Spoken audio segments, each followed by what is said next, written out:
We are live now. Welcome to middle education. लीजिए students, finally 20 तारीख को जो पेपर होना है वो अब मिडिल एजुकेशन के पास आ चुका है। जैसे कि आपको पता है कि मिडिल एजुकेशन का जब भी वीडियो आता है डेफिनेटली वो वीडियो एक नेक्स्ट लेवल का होता है और बच्चों के एग्जाम के लिए बहुत ही हेल्पफुल होता है। इवन कभी कभी ऐसा भी होता है कि मिडिल एजुकेशन जो पेपर आपको अपने यूट्यूब चैनल में दिखाता है वही पेपर हूबहू स्कूल में देखने को मिलता है। एंड इसी सिलसिले में अब आपके सामने कक्षा 8वीं की हिंदी का प्रश्न पत्र लेकर के आ चुका हूं। अभी तक इस प्रश्न पत्र को आप किसी भी यूट्यूब चैनल पे नहीं देखे होंगे, ना तो किसी ने कवर किया है। एंड फाइनली इस वीडियो के रिलीज होने के बाद बहुत से चैनल में यही पेपर देखने को मिलेगा, क्योंकि 20 तारीख को आपके स्कूल में यही क्वेश्चन पेपर आ रहा है। सबसे पहले कवर कर रहा है मिडिल एजुकेशन। एंड फाइनली चलिए देख लेते हैं किस प्रकार से क्वेश्चंस पूछे गए हैं एंड क्या होगा सही उत्तर। लेकिन उसके पहले मैं आपको अवेयर कर देता हूं, आपका जो क्वेश्चन पेपर है वो कोई भी सेटों में नहीं है। बहुत से चैनल में आप देखते हो सेट नंबर ए दिखाता है, कोई दिखाता है बी, कोई ए और बी दोनों दिखाता है, तो कोई आपको बोलता है कि पुराने पैटर्न के आधार पर प्रश्न पत्र आएगा। तो फाइनली ये रहा आपके सामने प्रश्न पत्र, कोई भी सेट नहीं है। इसके अलावा इसका मैं आंसर भी दिखा देता हूं कि आपको कॉपी किस प्रकार से आएगा स्कूल में। जस्ट अ वेट बेटा, मेरे पास कॉपी भी अवेलेबल है, मैं आपके सामने कॉपी भी प्रेजेंट कर देता हूं। ये रहा आपकी स्कूल की कॉपी। देखो पेपर तो आपने देखा ही है, एक सेकंड कॉपी भी आपका प्रेजेंट हो जाए। ये रहा कुछ इस प्रकार से कॉपी देखने को मिलेगा। कॉपी कैसे फिल करना है इसको मैंने अच्छे से समझा दिया है। ठीक पूरा का पूरा कॉपी ले आया हूं, आप मिला लेना। 20 तारीख को आपके स्कूल में इसी प्रकार से कॉपी देखने को मिलेगा। और किसी भी यूट्यूब चैनल द्वारा अभी तक इस चीज को कवर नहीं किया गया है, नहीं बताया गया है कि किस प्रकार से पेपर, किस प्रकार से कॉपी आएगा। फाइनली सबसे पहले मिडिल एजुकेशन लेकर के आया है, आप सबको पता ही है। एंड चलिए अब हम देख लेते हैं हमारे रियल क्वेश्चन पेपर के क्वेश्चंस किस प्रकार से हैं एंड क्या होगा इसका सही उत्तर। तो इस कॉपी को मैं साइड में करता हूं, अपने पेपर को मैं ओपन कर लेता हूं, देख लेते हैं किस प्रकार से क्वेश्चंस पूछे जा रहे हैं। देखो भाई साहब, ये रहे आपके क्वेश्चंस। देखिए 60 नंबर का पेपर रहेगा, समय मिलेंगे 2.5 घंटे, टोटल 26 क्वेश्चन देखने को मिलेंगे। सबसे पहले प्रश्न क्रमांक 1 से लेकर के 5 तक आपको बहुविकल्पीय प्रश्न, फिर मिलेगा आपको रिक्त स्थान और फिर मिलेगा 2 नंबर 3 नंबर और आगे क्वेश्चंस। पहला नंबर कहता है कि वीणा वादनी किसे कहा जाता है, तो इसका सही आंसर आपको लगाना है सरस्वती जी को। इन्हें हम विद्या की देवी और वीणा वादनी के नाम से पुकारते हैं। दूसरा नंबर, आत्मविश्वास का संबंध किससे है, बुद्धि से, मन से, शरीर से, योग्यता से, तो इसका सही आंसर लगाना है शरीर से, अर्थात ऑप्शन नंबर सा इज करेक्ट आंसर। आगे बढ़ते हैं। तीसरा नंबर, भारत रत्न लता मंगेशकर को स्वर कोकिली क्यों कहा जाता है, क्योंकि वे क्या करती थी, अच्छा नाचती थी, सुरीली गाना गाती थी, दक्ष चित्रकार थी या प्रसिद्ध लेखिका थी। तो स्वर कोकिली लता मंगेशकर सुरीली गायिका थी, बहुत ही प्यारा गाती थी, इसलिए इन्हें स्वर कोकिली लता मंगेशकर कहा जाता है। मतलब इनकी आवाज कोयल के जैसे ऐसे कहते हैं लोग बाग।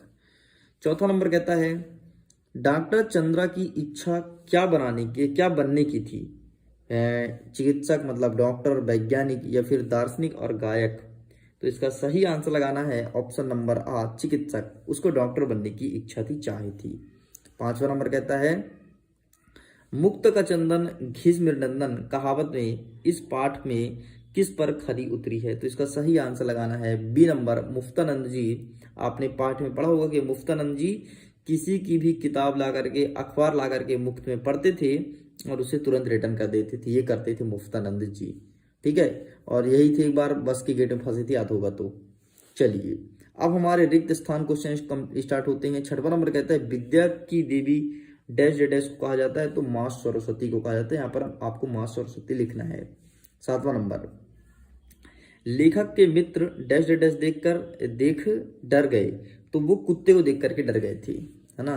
नेक्स्ट, लेखक ने संगीत डैश डैश को कहा, तो लेखक ने संगीत संजीवनी को कहा।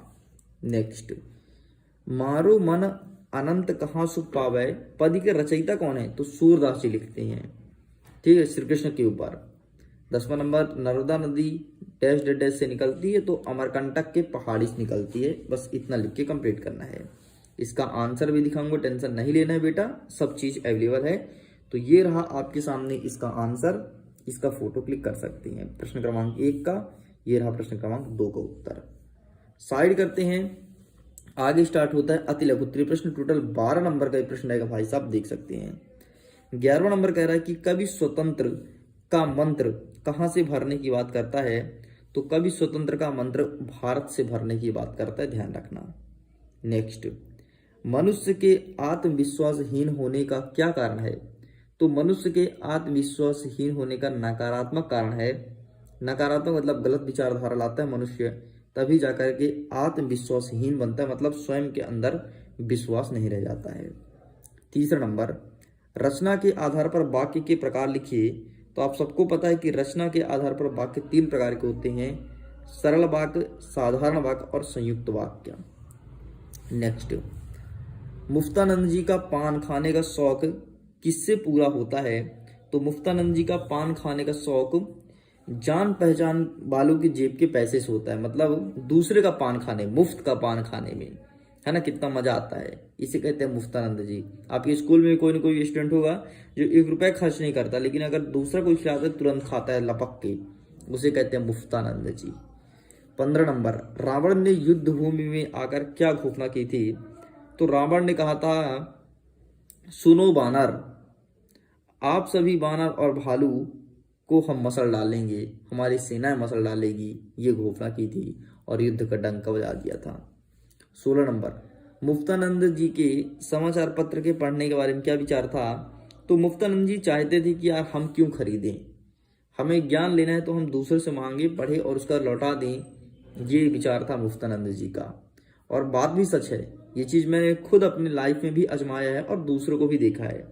अगर कोई बुक आपके पास है तो आप नहीं पढ़ोगे, रखा रहेगा साल 2 साल 3 साल 4 साल 5 साल नहीं पढ़ोगे। लेकिन अगर तुम किसी का किताब मांग के लेके आते हो तो तुरंत पढ़ के तुरंत लौटाना पड़ता है, क्योंकि उसको लौटाना भी है। ठीक, तो ये फायदा मिलता है भाई दूसरे से मांग के पढ़ने का। नेक्स्ट कहता है लघु उत्तरीय प्रश्न, जो कि 18 नंबर का स्टार्ट होता है। इसमें अच्छा इन सब का आंसर मैंने नहीं दिखाया क्या, रुको अभी आंसर दिखाता हूँ। एक एक चीज का आंसर अवेलेबल है भाई, टेंशन की कोई बात नहीं है। ये देखो, सबका उत्तर लेके आया हूँ, टेंशन मत लो, सभी क्वेश्चंस को अच्छे से पढ़ते जाओ, बस हो गया। ये रहा आपके सामने 11 नंबर का उत्तर। आगे बढ़ते, ये रहा प्रश्न क्रमांक 12 का उत्तर, ये रहा प्रश्न क्रमांक 13 का उत्तर, ये रहा प्रश्न क्रमांक 14 का उत्तर, ये रहा आपके सामने 15 का उत्तर रावण वाला, ठीक है, और ये रहा नेक्स्ट 16 का उत्तर। एक चीज बताऊं, पूरा का पूरा किताब आपके 8 ग्रेड से आया है, सॉरी पेपर, तो 8 ग्रेड को अच्छे से पढ़ो भैया। नेक्स्ट 17 नंबर कहता है, मेरो मन अनंत कहाँ सुख पावे, पद के अनुसार सुख कहाँ प्राप्त होता है। तो ये रहा भैया श्री कृष्ण जी सॉरी सूरदास जी लिखते हैं श्री कृष्ण को कि वो श्री कृष्ण के अन्य भक्त हैं, मतलब बहुत बड़े वाले भक्त हैं, और कहते हैं कि मेरा मन दूसरे जगह सुख प्राप्त नहीं करता है। जिस प्रकार समुद्र जहाज का पक्षी समुद्र में चलते जहाज में उड़ करके अन्य सहारा ना पा करके फिर से उसी पर वापस आ जाता है, मतलब ये कह रहा है कि जिस प्रकार से समुद्र के जहाज में जो पक्षी होता है समुद्र का ही सहारा लेता है, ठीक उसी प्रकार से मेरा मन कहीं और सुख प्राप्त नहीं होता है, लगता है कि आपके चरणों में आपकी सेवा में लगे रहें। ये लिख के कंप्लीट करना था। नेक्स्ट, दिए गए शब्दों के वाक्य में प्रयोग करके एक एक वाक्य बनाइए। क्या क्या लिखा है, नर्मदा शोभा चट्टान। तो नर्मदा का वाक्य हो जाएगा, नर्मदा नदी का उद्गम अमरकंटक से होता है। शोभा को हो जाएगा, गार्डन में लगे फूल कितने शोभायमान हो रहे हैं। चट्टान, तो चट्टान से पानी गिरता है, एंड ये रहा इसका आंसर। ठीक है, चलिए नेक्स्ट देखते हैं 19 नंबर, शहीद अमृता देवी के बलिदान से क्या प्रेरणा मिलती है। तो ये रहा भाई साहब इनकी प्रेरणा, आप इसका फोटो खींच लीजिए, अच्छे से पढ़ लीजिएगा। साइड करते हैं, आगे बढ़ते हैं। नेक्स्ट हमारा 20वां नंबर कह रहा है कि बाढ़ के अलावा किन्हीं 3 आपदाओं का नाम लिखो। तो बाढ़ के अलावा भूकंप है, ज्वालामुखी है, ठीक है, तूफान है, और आपका समुद्री तरंगे हैं, जो समुद्र से तरंगे निकलती है, ये सभी हमारी जो है ये वो प्राकृतिक हैं, मनुष्य लेकर के नहीं आता है इनको, है ना।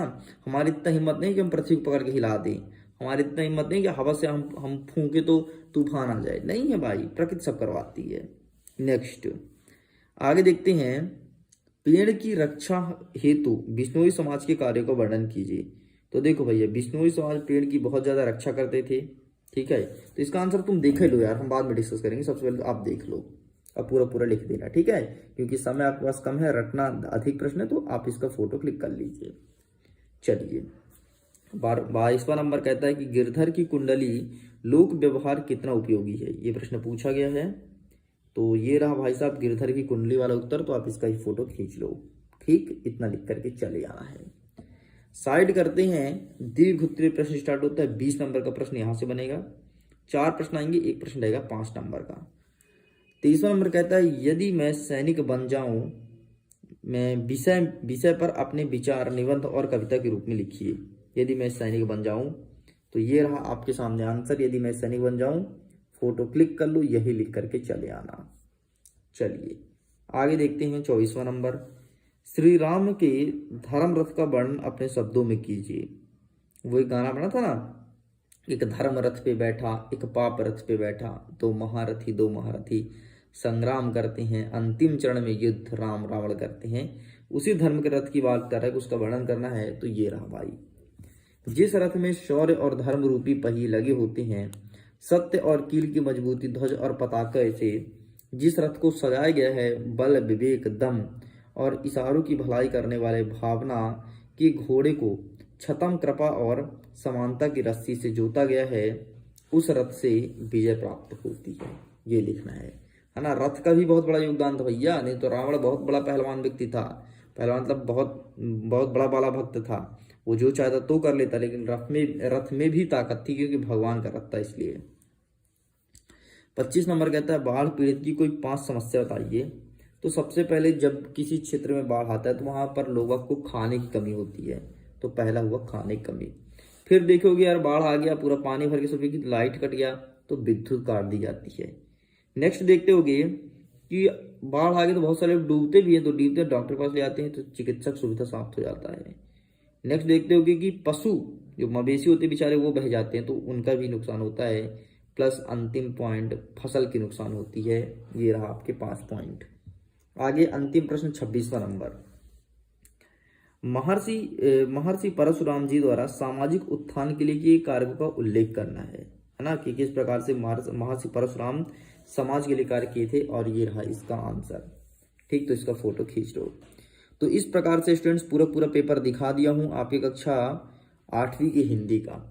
उम्मीद करता हूं वीडियो पसंद आया होगा। वीडियो पसंद आया तो वीडियो को लाइक कीजिए, अपने मित्रों के साथ शेयर कीजिए। जल्द ही मिलेंगे गणित के पेपर के साथ। मेरे पास 2 विषय का पेपर आ चुका है, हिंदी और गणित का। जल्द ही उसका भी पेपर अपलोड कर दूंगा, टेंशन की कोई बात नहीं है। अच्छे से पढ़िएगा, खुश रहिए, मुस्कुराते रहिए और बिंदास पढ़ते रहिए। जल्द ही मिलते हैं गणित के पेपर के साथ। सभी के लिए बाय बाय एंड एग्जाम के लिए ऑल द बेस्ट। पीडीएफ को डाउनलोड करना है तो लिंक डिस्क्रिप्शन बॉक्स में है, जाइए जाकर के पीडीएफ को डाउनलोड कीजिए।